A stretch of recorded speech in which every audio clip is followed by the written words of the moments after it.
Socrates என்ற ஒரு பெரும் பிலாசபர் இருக்கிறார். எல்லாருக்கும் தெரிந்திருக்கும். அவரை கொல்வதற்காக கடைசியில் கோப்பையில் விஷத்தை கொடுக்கிறார்கள்.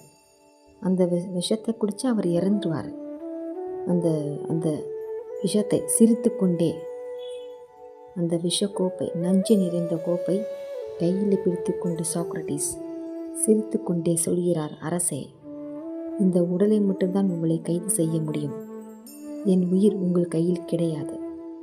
நான் சுதந்திரமானவன் அப்படின்னு சொல்கிறார்.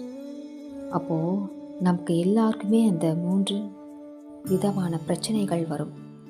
மனதினால் உருவான பிரச்சனைகள், உடலினால் உருவாக பிரச்சனைகள், இயற்கையினால் உருவாகின பிரச்சனைகள். இதில் மனதினால் உருவான பிரச்சனை தான் பெரும் பங்கு. மனசு தான் ரொம்ப வலி தரக்கூடியது.